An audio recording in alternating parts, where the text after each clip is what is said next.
بسم اللہ الرحمن الرحیم نحمدہ ونصلی علی رسولہ الکریم۔ السلام علیکم پیارے دوستو، علم نافع چینل میں آپ کو خوش آمدید۔ میرا نام محمد احسان اللہ سجاد ہے، اور آج کی اس ویڈیو میں ہم قرآن پاک میں ذکر کیے گئے مشہور انبیاء کرام علیہم السلام کے تسلسل اور ان کے آپس کے تعلق اور شجر نسب پر بات کریں گے۔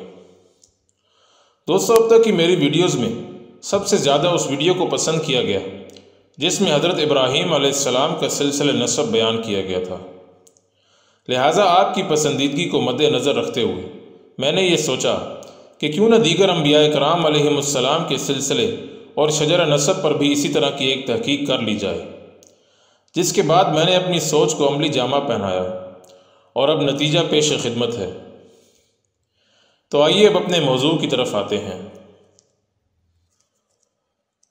دوستو، بلا شبہ اس کائنات کے پہلے انسان اور ابو البشر حضرت آدم علیہ السلام اللہ تعالیٰ کے پہلے پیغمبر تھے۔ ان کے بیٹوں میں 3 مشہور بیٹے قابیل، حابیل اور حضرت شیث علیہ السلام ہیں۔ شیث علیہ السلام کی نسل میں اللہ تعالیٰ نے حضرت ادریس علیہ السلام کو مبعوث فرمایا، جو حضرت آدم اور شیث علیہ السلام کے بعد پہلے نبی تھے۔ تورات میں ان کا نام اخنو بتایا گیا ہے۔ ان کا شجر نسب اخنو یعنی ادریس بن یارد بن مہلائیل بن قینان بن انوش بن شیش بن آدم ہے۔ حضرت ادریس علیہ السلام کی نسل میں اللہ تعالیٰ نے حضرت نوح علیہ السلام کو مبعوث فرمایا، جو 5 اولو العزم رسولوں میں پہلے رسول ہیں۔ ان کا نسب نوح بن لامک بن متوشالخ بن ادریس علیہ السلام ہے۔ انہوں نے اپنی قوم کو 950 سال تک دین حق کی دعوت دی، لیکن انہوں نے آپ علیہ السلام کی نافرمانی کی، جس کی پاداش میں ان پر پانی کا عالمی طوفان آیا اور وہ سب غرق کر دیے گئے۔ صرف نوح علیہ السلام اور ان کے ماننے والے ہی باقی رہے۔ اس کے بعد نوح علیہ السلام کی نسل میں انسانیت پھر سے پھلی پھولی، جس کی وجہ سے نوح علیہ السلام کو آدم ثانی بھی کہا جاتا ہے۔ طوفان سے بچ جانے والوں میں نوح علیہ السلام کے 3 بیٹے بھی شامل تھے، جن کے نام حام، سام اور یافس تھے۔ ان میں سام کے بیٹے ارفخشاد کی نسل سے حضرت ہود علیہ السلام مبعوث ہوئے، جن کا تذکرہ تورات میں عابر کے نام سے کیا گیا ہے۔ ان کا نسب عابر بن شالخ بن ارفخشاد بن سام بن نوح علیہ السلام ہے۔ حضرت ہود علیہ السلام قوم عاد کے پیغمبر تھے، جن کا مسکن جزیرہ عرب کے جنوب میں حضرموت کے علاقے احقاف میں تھا۔ دوستو، قوم عاد کے بعد قوم سمود آئی، جن پر اللہ تعالیٰ نے اپنے پیغمبر حضرت صالح علیہ السلام کو مبعوث فرمایا، جو سام ہی کے بیٹے ارم کی نسل سے تھے۔ ان کا نسب علامہ ابن کثیر رحمۃ اللہ علیہ نے اس طرح بیان کیا ہے: صالح بن عبید بن ماسح بن عبید بن حاجر بن سمود بن عابر بن ارم بن سام بن نوح علیہ السلام۔ اس قوم کا مسکن بھی جزیرہ عرب میں واقع تھا۔ مدینہ منورہ اور تبوک کے درمیان العلا کے قریب مدائن صالح کا علاقہ ہے، جہاں ان کے پہاڑوں اور پتھروں کو تراش کر بنائے گئے مکانات کے کھنڈر آج بھی دیگر انسانیت کے لیے عبرت و نصیحت کا سامان ہے۔ بہرحال یہ قوم بھی اپنی نافرمانی کے سبب ہلاک کر دی گئی۔ اس کے بعد ہود علیہ السلام کی نسل میں اللہ تعالیٰ نے اپنے خلیل حضرت ابراہیم علیہ السلام کو مبعوث فرمایا، جو عراق اور بابل کی سرزمین میں پیدا ہوئے۔ ان کے اور حضرت ہود علیہ السلام کے درمیان 5 واسطے بتائے جاتے ہیں۔ ان کے والد کا نام تارح تھا، جسے قرآن پاک میں آزر کہا گیا ہے۔ ان کا نسب ابراہیم بن تارح بن ناحور بن صاروغ بن ارغو بن فالغ بن ہود علیہ السلام ہے۔ ابراہیم علیہ السلام کے ایک بھائی ہاران تھے، جن سے حضرت لوط علیہ السلام پیدا ہوئے۔ ان کی قوم کا مسکن بحر میت کے کنارے سدوم اور عمورہ کی بستیاں تھیں۔ ان کو بھی اللہ تعالیٰ نے انتہائی فاحش حرکات کے سبب دردناک عذاب سے ہلاک کیا، اور ان پر پتھروں کی بارش بھی برسائی گئی۔ دوستو، حضرت ابراہیم علیہ السلام کے دو بیٹے بھی اللہ تعالیٰ کے پیغمبر تھے۔ وہ دو پیغمبر حضرت اسماعیل اور حضرت اسحاق علیہ السلام ہیں۔ حضرت اسحاق کے بیٹے حضرت یعقوب علیہ السلام اور عیسو تھے۔ حضرت یعقوب علیہ السلام کا لقب اسرائیل بھی تھا۔ ان کی اولاد اور نسل کو بنی اسرائیل کہا جاتا ہے۔ بنی اسرائیل میں اللہ تعالیٰ نے کثیر انبیاء کو مبعوث فرمایا۔ حضرت یعقوب علیہ السلام کے 12 بیٹے تھے، جن سے بنی اسرائیل کے 12 قبائل وجود میں آئے۔ ان میں ایک بیٹے حضرت یوسف علیہ السلام تھے، جن کو اللہ تعالیٰ نے نبوت سے سرفراز فرمایا، اور جن کا تفصیلی قصہ قرآن پاک کی سورہ یوسف میں موجود ہے۔ یہ وہ واحد پیغمبر ہیں جن کے باپ، دادا اور پردادا بھی نبی تھے۔ اسی لیے انہیں احادیث میں کریم ابن کریم ابن کریم ابن کریم کہا گیا ہے۔ دوستو، جیسا کہ میں سیرت النبی صلی اللہ علیہ وسلم کی ایک ویڈیو میں بتا چکا ہوں کہ اپنی قوم سے مایوس ہو کر حضرت ابراہیم علیہ السلام نے عراق سے فلسطین کی طرف ہجرت فرما لی تھی اور پھر وہیں مستقل قیام کیا۔ ان کے بیٹے حضرت اسحاق علیہ السلام اور پوتے یعقوب علیہ السلام یہیں پلے بڑھے، حتیٰ کہ حضرت یوسف علیہ السلام کے زمانے میں تمام بنی اسرائیل مصر کی طرف ہجرت کر گئے۔ پھر وہیں مصر میں ہی بعد میں اللہ تعالیٰ نے ان میں حضرت موسیٰ اور حضرت ہارون علیہ السلام کو مبعوث فرمایا۔ لیکن ان سے پہلے چند دوسرے انبیاء کا ذکر کرنا میں ضروری سمجھتا ہوں، جنہیں علماء نے انبیاء کی ترتیب میں پہلے ذکر کیا ہے۔ دوستو، حضرت اسحاق علیہ السلام کے بیٹے عیس یا عیسو کی نسل میں حضرت ایوب علیہ السلام مبعوث فرمائے گئے، جن کا نسب ایک قول کے مطابق ایوب بن موس بن زراح بن عیس بن اسحاق بن ابراہیم علیہ السلام ہے۔ یہ اللہ تعالیٰ کے انتہائی صابر پیغمبر تھے۔ ان کا صبر ضرب المثل تھا۔ حضرت ایوب علیہ السلام کے بعد انبیاء کی ترتیب میں علماء کرام حضرت ذوالکفل کو بیان کرتے ہیں۔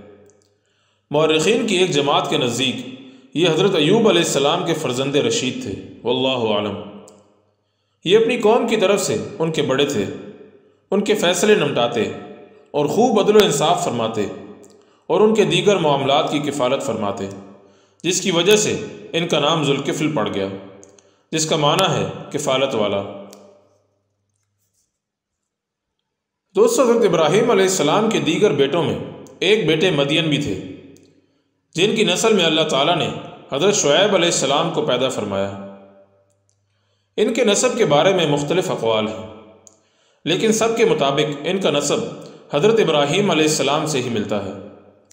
ایک قول کے مطابق ان کا نسب شعیب بن میکائیل بن یشجب بن مدین بن ابراہیم علیہ السلام ہے، واللہ اعلم۔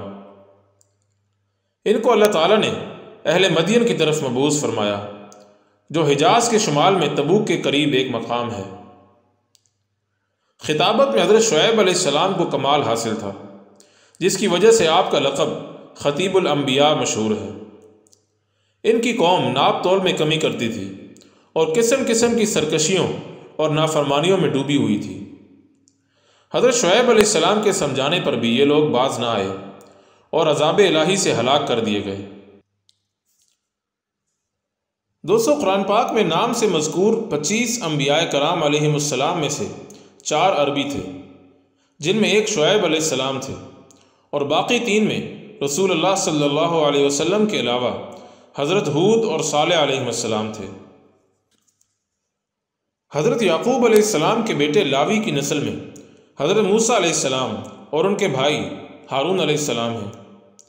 ان دونوں کے والد کا نام عمران تھا، جس کا نسب عمران بن قاہث بن عازر بن لاوی بن یعقوب علیہ السلام تھا۔ قرآن پاک میں نام کے ساتھ جس نبی کا سب سے زیادہ تذکرہ کیا گیا وہ حضرت موسیٰ علیہ السلام ہے۔ آپ نے اپنی قوم کو مصر میں قبطیوں کی غلامی سے آزاد کروایا، اور فرعون اور اس کے پیروکار بحیرہ قلزم میں غرق ہوئے۔ ان کا تفصیلی قصہ قرآن پاک میں مختلف مقامات میں بیان کیا گیا ہے۔ مصر سے نکلنے کے بعد آپ نے اپنی قوم کو ارض مقدس یعنی فلسطین میں ہجرت فرمانے کا کہا، اور وہاں موجود قوم عمالقہ سے جہاد کا حکم دیا، جس پر بنی اسرائیل نے جہاد سے انکار کر دیا۔ اس انکار پر آپ کی قوم 40 سال تک میدان طی کے لک و دک صحرا میں بھٹکتی رہی، اور اسی دوران حضرت موسیٰ اور ہارون علیہ السلام اس دنیا سے کوچ فرما گئے۔ دوستو، قرآن پاک میں حضرت موسیٰ اور خضر علیہ السلام کی ملاقات کے واقعے میں حضرت موسیٰ علیہ السلام کے ایک خادم کا بھی تذکرہ ہے۔ مفسرین کے نزدیک اس سے مراد حضرت یوشع بن نون علیہ السلام ہے، جنہیں حضرت موسیٰ کے بعد نبوت سے سرفراز فرمایا گیا۔ یہ حضرت یوسف علیہ السلام کی نسل سے تھے۔ ان کا نسب یوشع بن نون بن افراہیم بن یوسف بن یعقوب ہے۔ موسیٰ علیہ السلام کی وفات کے بعد بنی اسرائیل کی قیادت انہی کے سپرد ہوئی۔ انبیاء کی ترتیب میں اس کے بعد حضرت الیاس علیہ السلام کو بیان کیا جاتا ہے۔ قرآن پاک کی سورہ صافات میں حضرت موسیٰ اور ہارون علیہ السلام کے بعد حضرت الیاس کا تذکرہ ہے، جو حضرت ہارون علیہ السلام کی نسل سے تھے، اور ان کا سلسلہ نسب بعض علماء کے نزدیک الیاس بن یاسین بن فنحاس بن عیزار بن ہارون بن عمران ہے۔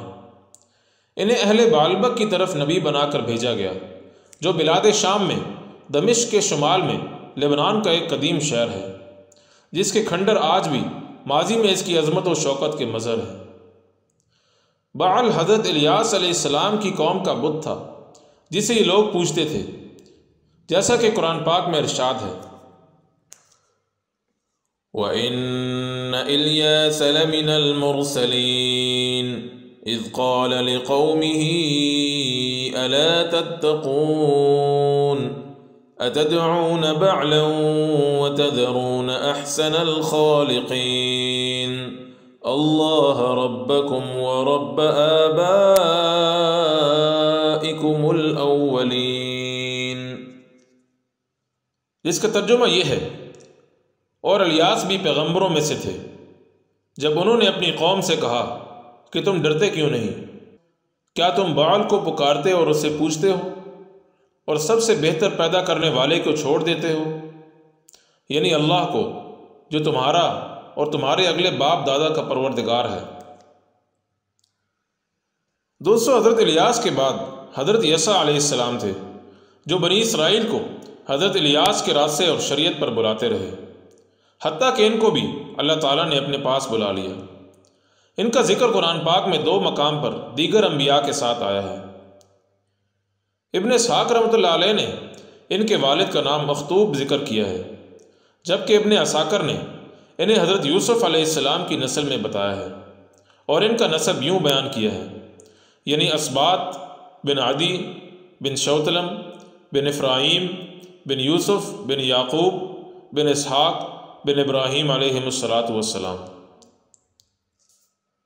دوستو، بنی اسرائیل کے 2 جلیل القدر پیغمبر حضرت داؤد اور سلیمان علیہ السلام ہیں، جو حضرت یعقوب کے بیٹے یہودا کی نسل سے تھے۔ حضرت سلیمان علیہ السلام حضرت داؤد علیہ السلام کے بیٹے تھے، جن کا نسب داؤد بن عیشا بن عوید بن عابر بن سلمون بن نحشون بن عوینادب بن ارم بن حسرون بن فرس بن یہودا بن یعقوب بن اسحاق بن ابراہیم علیہ السلام ہے۔ یہ بنی اسرائیل کے بادشاہ طالوت کی فوج میں تھے، اور انہوں نے ہی جالوت کو قتل کیا، جس کا تذکرہ قرآن پاک کی سورہ بقرہ کی آیت نمبر 251 میں اس طرح کیا گیا ہے، فَهَزَمُوهُمْ بِإِذْنِ اللَّهِ وَقَتَلَ دَاوُودُ جَالُوتَ وَآتَاهُ اللَّهُ الْمُلْكَ وَالْحِكْمَةَ وَعَلَّمَهُ مِمَّا يَشَاءُ، جس کا ترجمہ یہ ہے، پس طالوت کی فوج نے اللہ تعالیٰ کے حکم سے ان کو ہزیمت دی، اور داؤد نے جالوت کو قتل کر ڈالا، اور اللہ تعالیٰ نے اس کو بادشاہی اور دانائی بخشی، اور جو کچھ چاہا اسے سکھایا۔ دوستو، طالوت کے بعد اللہ تعالیٰ نے حضرت داؤد علیہ السلام کو بادشاہت عطا فرمائی، اور ان پر اپنی کتاب زبور کو نازل فرمایا۔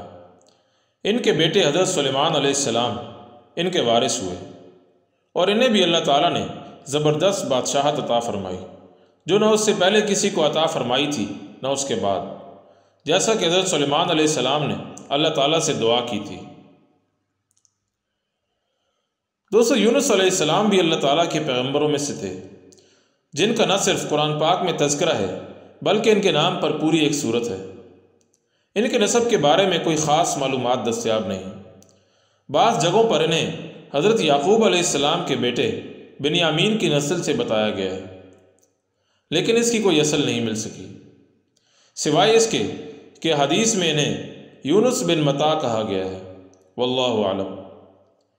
علماء تفسیر فرماتے ہیں کہ یونس علیہ السلام کو اللہ تعالیٰ نے سرزمین موصل میں اہل نینوا کی طرف بھیجا تھا۔ قرآن پاک میں آپ کا تذکرہ ذُنُّون اور صاحب الحوت کے نام سے بھی کیا گیا ہے، جس کا معنی ہے مچھلی والے، کیونکہ آپ کو ایک مچھلی نے نگل لیا تھا اور آپ کئی روز تک مچھلی کے پیٹ میں رہے۔ دوستو، بنی اسرائیل کے آخری چند پیغمبروں میں حضرت زکریہ علیہ السلام ہیں، جو حضرت سلیمان علیہ السلام کی نسل میں بتائے جاتے ہیں۔ ان کا شجرہ نسب زکریہ بن برخیا بن مسلم بن صدوق بن حشبان بن داؤد بن سلیمان بن مسلم بن صدیقہ بن برخیا بن بلعاطہ بن یاخور بن شلوم بن یہوشافاط بن انامن بن رحیعم بن سلیمان بن داؤد علیہ السلام ہے۔ یہ رشتے میں حضرت مریم کے خالو تھے اور ان کے کفیل بھی تھے۔ آپ نے جب ان کے پاس بغیر کسی واسطے کے غیر موسمی پھل دیکھے تو آپ نے اللہ تعالیٰ سے بڑھاپے میں اولاد کی دعا مانگی۔ پھر اللہ تعالیٰ نے آپ کو حضرت یحییٰ علیہ السلام سے نوازا، جنہیں بعد میں نبوت بھی عطا فرمائی۔ یہ بھی اللہ تعالیٰ کے برگزیدہ پیغمبروں میں سے تھے اور حضرت عیسیٰ علیہ السلام سے پہلے مبعوث فرمائے گئے۔ یہ عیسیٰ علیہ السلام کے خالہ زاد تھے اور عمر میں ان سے 6 ماہ بڑے تھے۔ دوستو، عیسیٰ علیہ السلام کی والدہ حضرت مریم بھی سلیمان علیہ السلام کی نسل سے تھیں۔ ان کے والد کا نام عمران تھا اور ان کا نسب مریم بنت عمران بن باشم بن امون بن میشا بن حزقیہ بن احریق بن موسم بن عزازیہ بن امسیہ بن یاوش بن احریہو بن یازم بن بحفاشات بن عیشا بن ایان بن رحبعام بن سلیمان بن داؤد علیہ السلام ہے۔ حضرت عیسیٰ علیہ السلام بنی اسرائیل میں اللہ تعالیٰ کے آخری پیغمبر تھے اور ان کا شمار بھی اولو العزم رسولوں میں ہوتا ہے۔ ان پر اللہ تعالیٰ نے اپنی کتاب انجیل نازل فرمائی۔ ایک مدت تک آپ زمین پر رہے اور پھر یہودیوں نے آپ کو سولی پر چڑھانا چاہا تو اللہ تعالیٰ نے آپ کو زندہ آسمانوں پر اٹھا لیا۔ قرب قیامت میں آپ پھر نزول فرمائیں گے اور شریعت محمدیہ پر عمل پیرا ہوں گے۔ دوستو، حضرت عیسیٰ علیہ السلام کے تقریباً 600 سال بعد اللہ تعالیٰ نے اپنے آخری اور محبوب ترین پیغمبر حضرت محمد مصطفیٰ صلی اللہ علیہ وسلم کو مبعوث فرمایا، جو حضرت اسماعیل علیہ السلام کی نسل سے ہیں۔ آپ صلی اللہ علیہ وسلم کا شجرہ نسب انشاءاللہ میں الگ ویڈیو میں بیان کروں گا۔ دوستو، جیسا کہ آپ اس شجرے میں دیکھ سکتے ہیں کہ حضرت ابراہیم علیہ السلام کے بعد اکثر انبیاء انہی کی اولاد میں مبعوث فرمائے گئے، اسی وجہ سے انہیں ابو الانبیاء کہا جاتا ہے۔ دوستو، اس کے ساتھ ہی میں آج کی اس ویڈیو کا اختتام کرتا ہوں۔ اس سے اگلی ویڈیو میں انشاءاللہ ہم عرب قبائل کا سلسلہ جاری رکھتے ہوئے قبائل مضر کی شاخوں کی تفصیل دیکھیں گے۔ امید ہے کہ آپ کو یہ ویڈیو پسند آئی ہوگی۔ اگر آپ کو اس میں کسی قسم کی کوئی کمی محسوس ہوئی یا آپ اس بارے میں کوئی بہتری کی رائے دینا چاہتے ہوں تو کمنٹ میں ضرور اس سے آگاہ کیجیے گا، میں آپ کا مشکور رہوں گا۔ دوستو، اس ویڈیو کو دوسروں تک پہنچانے کے لیے شیئر ضرور کیجیے گا، اور جن لوگوں نے ابھی تک اس چینل کو سبسکرائب نہیں کیا وہ مزید ویڈیو سے باخبر رہنے کے لیے چینل کو سبسکرائب بھی کر لیں۔ اس کے ساتھ ہی میں آپ سے اجازت چاہتا ہوں۔ السلام علیکم ورحمۃ اللہ وبرکاتہ۔